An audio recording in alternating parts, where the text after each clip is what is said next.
He walked into the city with the exiled alien girl. Now they all want him dead. The city of Thalkar stood tall with glowing towers and silver walls, protected by giant gates that hadn't opened for outsiders in years. Aliens with blue skin, sharp eyes, and long cloaks walked proudly through clean streets. This was a holy place, full of power and rules. No one dared break them, until now. A strange silence spread through the outer district as a human man stepped forward from the desert path. His boots were covered in dust, his face half burnt from the sun, but he walked with calm steps, holding the hand of someone beside him. It was an alien girl, young, weak-looking, with glowing skin and strange marks on her neck and arms. Everyone stared. Guards at the city gate raised their weapons instantly. Their black armor reflected the sun, and one of them shouted, "That girl is exiled. She cannot enter the city." The human didn't stop walking. He said nothing, didn't even blink. His grip on the girl's hand tightened gently. Her name was Kira, and she looked terrified, but still took one step after another beside him. A crowd started to form behind the guards. Whispers filled the air. "Is that the exile from Sector 7? She was left to die years ago. Who is that human? Why is he with her?" More guards arrived. Blasters pointed. The gates slammed shut behind them with a loud bang, blocking the way back, but the man still stood firm. "I want to speak to the council," he said in a steady voice. "She carries the truth." The guards laughed. One of them stepped closer, pushing his blaster into the human's chest. "You'll both die before you speak to anyone." But just then, one older alien stepped out from the crowd. His eyes widened when he saw the glowing marks on Kira's skin. He whispered something in a language only a few understood. "Those are not exile marks. Those are royal seals." Gasps followed. The captain of the guard hesitated, suddenly unsure. The human used that moment to step forward. "My name is Jace," he said. "I found her dying in the snow 5 years ago. I saved her then, and I'll protect her now." Kira didn't speak, but tears welled in her eyes. The warmth of Jace's hand gave her courage. She had lived through nightmares, chased by wild beasts, hunted by bounty seekers, hated for something she never did. But this human never left her side, not even once. One of the guards, younger and confused, lowered his weapon. "If she is royal, we cannot hurt her," he said quietly, but the captain ignored him. He ordered his team to take them alive, or dead if needed. A battle was close. Jace didn't move when the guards surrounded them. He simply said one line, loud and clear. "If you touch her, the whole truth will be known about the lies, the betrayal, and who really sits on the throne." That stopped everything. More people gathered now, even from higher levels. The name Kira spread like fire through the crowd. Some remembered her mother, the last true queen of Thalkar, murdered during a quiet coup. A few brave voices in the crowd whispered, "That's the lost daughter." Suddenly, a transport vehicle flew down from above. Armed drones circled it as it landed. A high-ranking council officer stepped out. His uniform was sharp, his face cold. He looked at Jace and then at Kira. "Is this a joke?" the officer asked. "You bring an exile into our sacred city and expect kindness?" Jace didn't flinch. "I bring your future queen," he said, "and she remembers everything." That line hit like thunder. The officer's smile faded. He ordered both of them to be taken into custody, but not killed. Not yet. Kira and Jace were chained and pushed into a dark vehicle. The doors slammed shut behind them. Inside, Jace looked at her and said softly, "We made it through the gates. Now comes the hard part." Kira nodded slowly. Her eyes were tired, but there was a spark inside them now. For the first time in years, she wasn't running anymore. She was home, and with Jace beside her. She would face the past even if it killed them both. As the vehicle rose into the sky, toward the council tower, the entire city buzzed with rumors. The exile had returned, and the human who walked beside her might just burn the city down to keep her safe. The prison cell was cold, dark, and smelled like old metal. Kira sat on the stone floor, her knees pulled to her chest, the chains around her ankles rattling every time she moved. Across from her, Jace leaned against the wall, a small cut bleeding above his eyebrow, but his eyes calm as always. The silence between them wasn't empty, was heavy, full of unspoken things. A small light flickered near the ceiling, then died. Kira looked up and whispered, "They still hate me." Jace didn't answer right away. He looked at her, truly. Looked at her. Her skin, once pale from exile, now glowed faintly even in the dark. Her marks, long mistaken as exile brands, shimmered like gold. He had seen these marks before, but only once. Back when he was fixing a broken ship in the outer sectors, an old alien had shown him a forgotten book. In that book were the symbols of the royal bloodline of Thalkar. The same symbols now glowed on Kira's skin. He crouched beside her and said softly, "They fear you, Kira. That's why they want you gone." Kira laughed bitterly, her voice shaking. "I was 5 when they took me. They told me my mother was a traitor. They stripped me of everything, even my name. I believed them, Jace. For years, I believed I deserved exile." "No," Jace said, his voice hardening.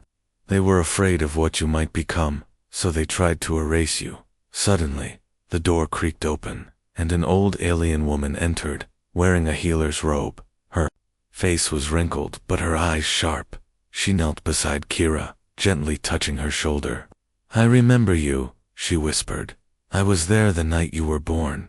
Your mother was strong, kind.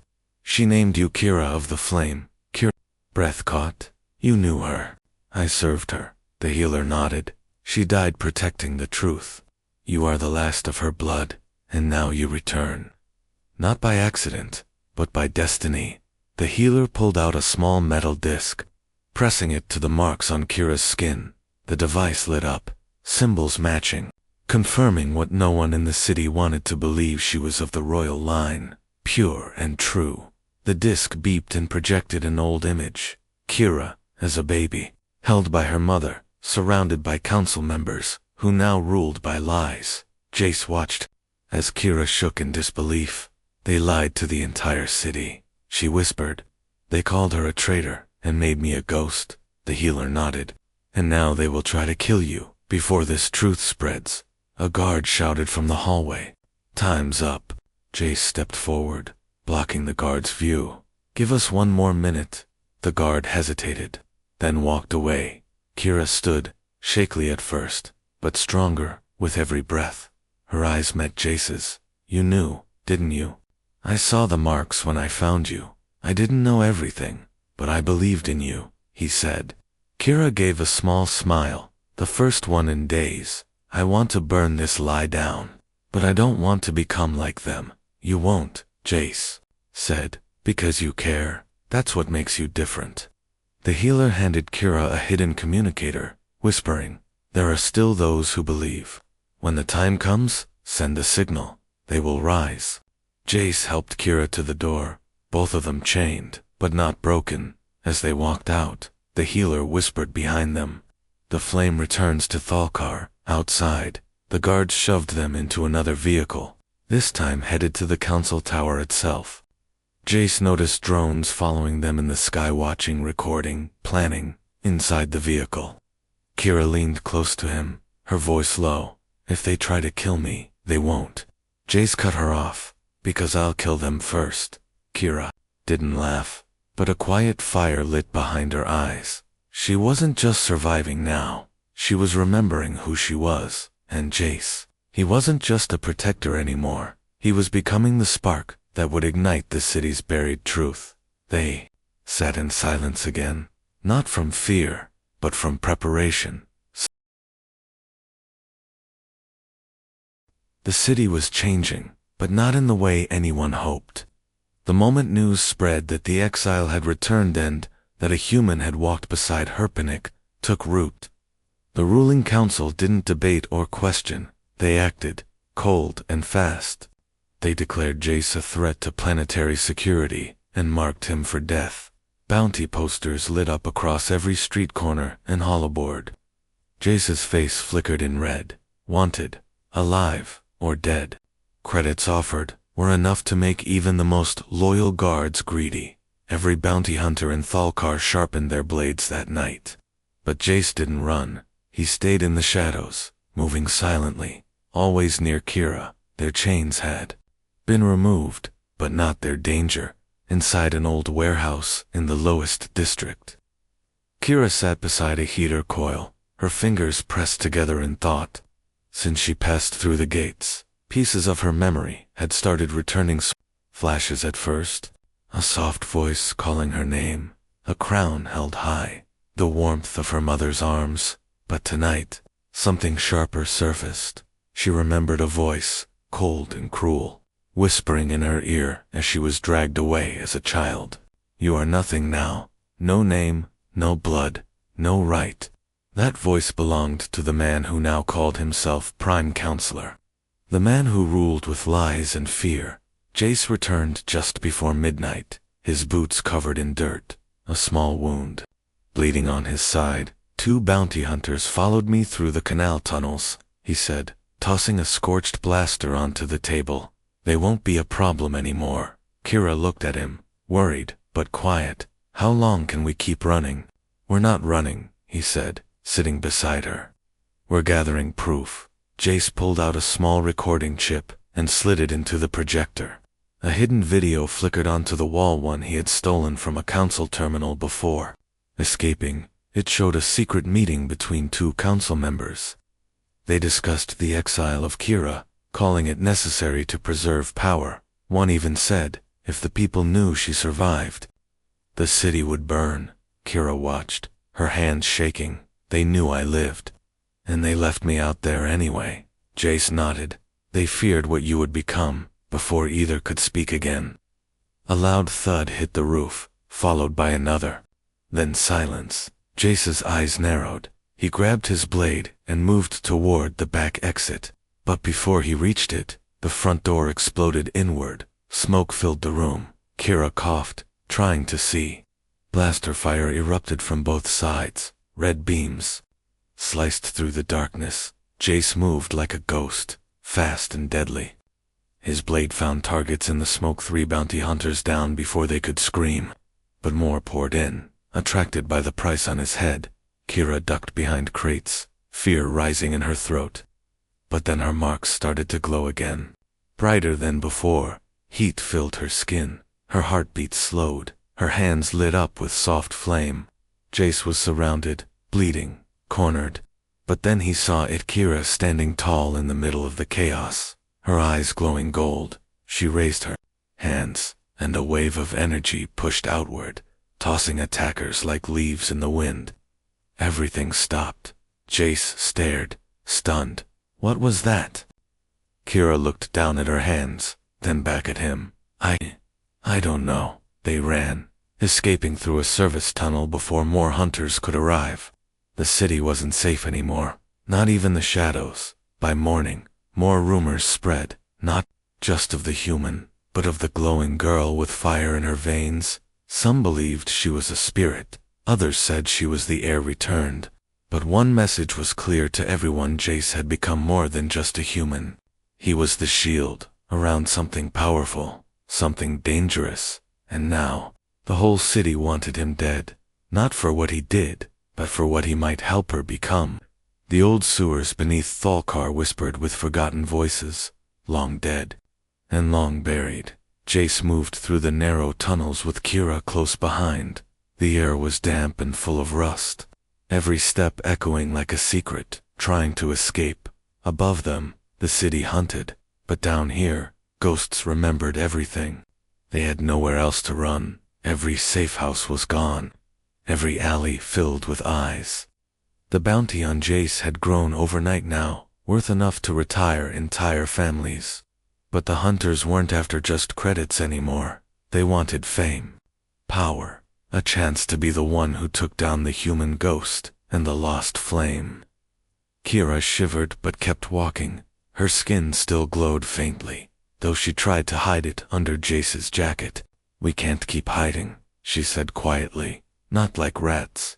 We're not hiding, Jace replied. We're finding the right voice to speak for you. She didn't understand at first, but when they reached the old steel door with 3 red symbols carved into it, everything became clearer. Jace knocked twice, then paused, then knocked once more. A pattern only a few remembered. The door slid open with a loud groan, and a tall figure appeared in the doorway, gray-skinned, scarred, with a single mechanical eye, glowing blue. He stared at Jace for a long second before saying, I thought you were dead. Not yet, Vel, Jace answered. Vel, let them inside. Slamming the door behind them, inside was a forgotten rebel hideout, abandoned for decades or so, everyone thought. Dust covered the walls, but the lights flickered. On old tech, still breathing, still alive, like the rebellion it once fueled. Vel looked at Kira and slowly removed his hood. His eye widened at the sight of her marks. The flame, he whispered, then fell to one knee. You live, Kira. Stepped back, confused. Who are you? I served your mother, Vel said. I watched her die trying to save you. I failed her, but I will not fail again. Jace spoke before Kira could reply. We need to move fast. The council wants her dead before anyone believes she's real. Vel nodded, pulling open an old cabinet. Inside were files, maps, tech tools, and something else, an ancient crown, broken in half, but still glowing faintly with power. The city forgot, but the old ways didn't die, he said, and not everyone. In Thalkar follows the council blindly. They spend hours underground, planning, gathering what little the rebellion had left. Vel showed them secret paths, tunnels that led straight to the central tower, but Kira wasn't ready to face them, not yet. There's one thing you need before the people believe, Vel said. You must awaken the flame fully. You must pass the trial. Kira's heart sank. The Bloodgate. Vel nodded. It nearly killed your mother, but it crowned her queen. Jace didn't like the sound of that. She just got her memories back. Now you want to send her into a death trial. She has no choice, Vel replied. If she does not claim her birthright, the city will never follow. They'll kill you both by dawn. Kira stepped forward, her voice steady. Then take me to the gate. Vel looked at her with new eyes. No longer a scared exile girl, but something else, something rising at first light. He said, we move.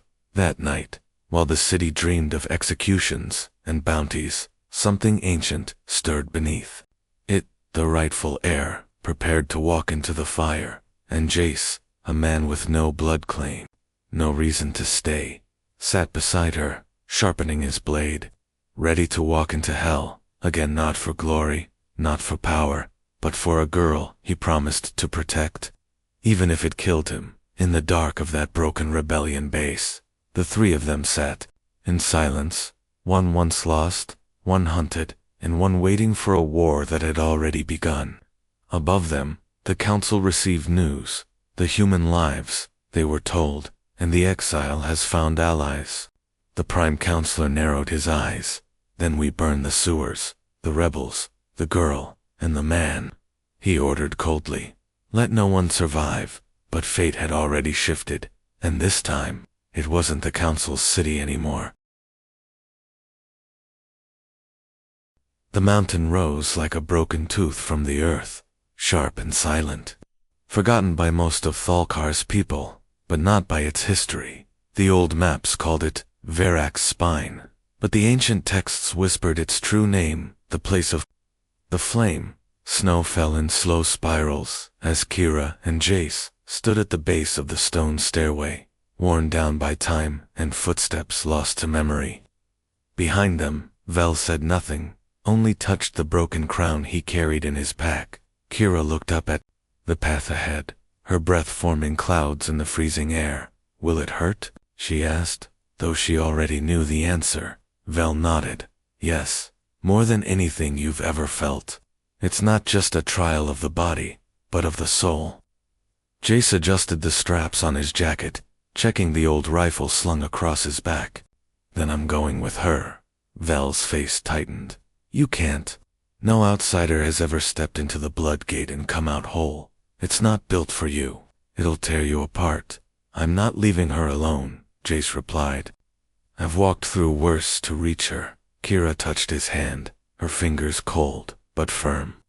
You don't have to prove anything. I already did, he said. The moment I chose you over running away, they climbed in silence. Snow crunching beneath their boots, the wind howled through broken statues and stone carvings, long erased by time. But Kira could feel something pulling her forward, old power. Buried deep, like a heartbeat, under the mountain, at the summit stood a stone arch. Cracked down the middle, glowing faintly red even in the snow, symbols pulsed along its surface. One by one lighting up as Kira approached, Vel stopped several meters back, bowing his head. Beyond this point, I can't help you. Jace stepped forward. Ignoring the warning, I'm going anyway. Kira took a deep breath, then stepped through the arch. Jace followed, and the world changed. The wind died. The snow vanished. They stood in a red desert now, a place outside time. Kira blinked, disoriented. Where are we? Inside the gate, Jace said slowly, looking around. The sun above them was blood orange, and the sand beneath their feet shifted like liquid. A whisper echoed, not in sound but in thought. Prove yourself, child of the flame, or be forgotten. The ground cracked open, and a creature rose from beneath, tall, made of ash and fire, shaped like Kira herself but older, crueler. It looked into her eyes and spoke with her own voice. You let your mother die. You let yourself forget. You are weak. Kira froze, her heart racing. Jace stepped forward, but a wall of fire blocked him instantly. Kira, he shouted, pounding against it, but the flames didn't touch him. They just trapped him. The creature struck, claws of fire slashing through the air. Kira dodged, barely, stumbling backward. Memories crashed over her mother, screaming her name, being dragged from the palace, thrown into the snow. Hunger, fear, loneliness. You are not a queen, the creature hissed. You are a wound. Kira clenched her fists. I am still standing, she whispered. The creature lunged again, faster, but Kira didn't run this time. She stepped forward and caught its arm. Fire burning her skin, but she didn't let go. I am still standing, she repeated, louder. And I remember who I am now. The creature paused, flickering, its eyes uncertain. I didn't die, Kira said through the pain. I lived. I survived. I came back. She pulled the creature close and whispered, and I forgive you. With a scream, the creature dissolved into sparks, and the red desert faded. The stone arch appeared again, and the real world returned. Jace dropped to his knees beside her, grabbing her shoulders. Kira, are you? Her eyes opened, glowing gold. Her skin shimmered like molten metal, and her voice was calm. I passed. Vel watched from a distance, awe written across his face. She is the flame reborn. Kira stood tall, the snow now melting around her feet from the heat in her blood. She looked down at Jace, reached out a hand, and helped him to his feet. Let's go back, she said.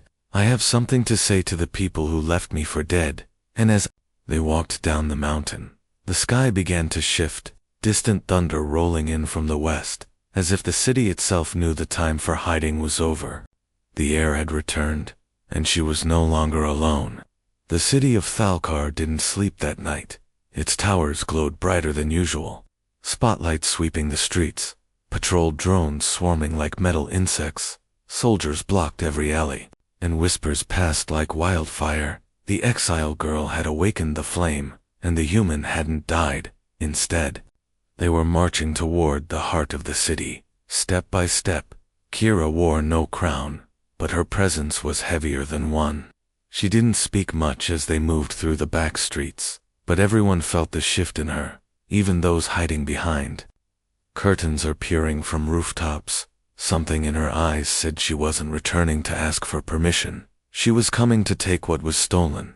Jace walked beside her, tired, bruised, bleeding through the bandage under his shirt, but still alert, still ready. He hadn't said a word since they left the mountain. Not because he had nothing to say, but because nothing needed to be said. They reached the old market square by dawn, where statues of past rulers loomed tall and lifeless. Kira paused there, looking up at one figure carved in white stone. Her mother. The base of the statue was cracked, the name scratched out long ago, but Kira touched it gently, then whispered, "We're not forgotten." Jace scanned the area, spotting soldiers already forming a perimeter. "They know we're here," he muttered. "Good," Kira said, her voice calm. "Let them watch." Suddenly, shouting erupted. Armored figures poured in from all sides, drones dropping from the sky with weapons aimed. A deep voice boomed through a loudspeaker. "Human Jace and Exile Kira, lay down your weapons. Surrender now, and you may live." Jace chuckled under his breath. "They're funny." Kira stepped forward, ignoring the commands. She looked directly at the hovering drone camera and said, "My name is Kira of the Flame, daughter of Queen Alina, rightful heir to Thalkar."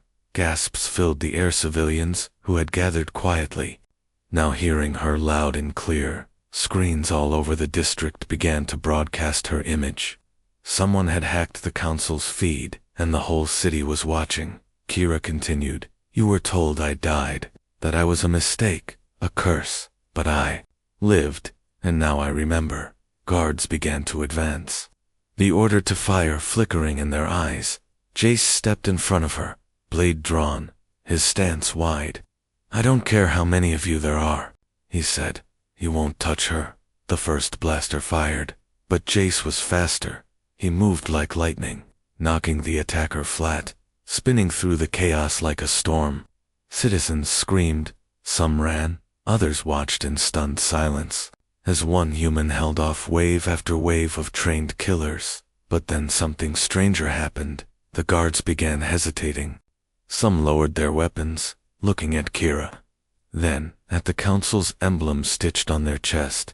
Their orders felt thinner now, like smoke in their hands. One guard dropped his rifle completely, falling to one knee, then another. Jace noticed.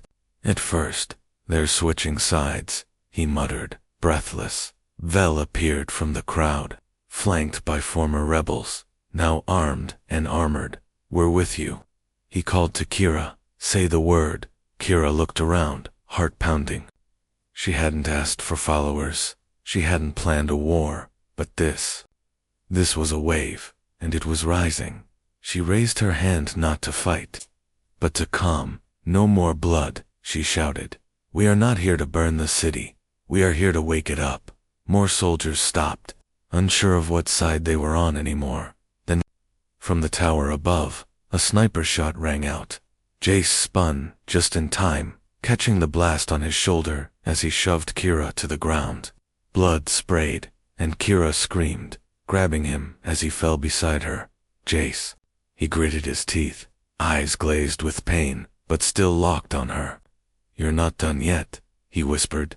Kira stood, her hands glowing again, not with fire this time, but with light. The energy from the bloodgate burned in her veins. Her voice rang through the city like thunder. "You want peace? Stand down. You want a future? Stand with me." All at once, the remaining guards dropped their weapons. The drones flew back. The people flooded into the square, kneeling, cheering. Weeping Vel raised his voice over the noise. "The city stands with the flame." And as Kira knelt beside Jace, pressing her hand against his bleeding wound, she whispered through tears, "You didn't protect me to die in the end." His eyes met hers, soft and fading. "I didn't protect you," he said weakly. "I believed in you." She held him close, power rising in her again, not to destroy, but to heal. The city watched their new queen, not with fear, but with hope, for the first time in decades. Thalkar below. Smoke drifted through the golden morning air like memories fading into light. The battle had stopped not because one side had won, but because the truth had cracked the foundation of fear. The council tower stood tall in the center of the city, but its walls no longer felt invincible. The people weren't cheering yet. They were watching, holding their breath, waiting to see what the new flame would do next. Kira stood at the front of the council chamber, its once polished floor cracked from the weight of lies. Behind her, Jace leaned on Vel for support, his shoulder wrapped in bloodied cloth, but his eyes still sharp. The council sat in silence, their robes torn, faces pale. The prime counselor, the man who exiled her, looked at Kira with cold disbelief. "So," he said with a tight voice, "you've returned with fire, but what now, child? Are you here to rule with a sword like the rest of us?" Kira didn't answer right away. She stepped forward and pulled something from her cloak, a small glowing device, the memory shard her mother left behind. She placed it on the center pedestal, and it lit the room with a soft hum. A hologram appeared, Queen Alina's face flickering to life. "My daughter," the voice echoed. "If you are seeing this, then you lived, and they failed." Gasps filled the room. The prime counselor stood. "This is a fake." "No," Vel said quietly, stepping forward. "This is her final will. It's encoded in royal flame signatures, something only her blood can activate." The Queen's message continued. "They will tell you that I died a traitor, that you were nothing. But remember, this you were born for something greater, not to wear a crown, but to light the way." When the message ended, no one spoke. Kira looked at the counselors and said, "You don't need to kneel. I'm not asking for your loyalty." "Then what are you asking for?" One of them spat.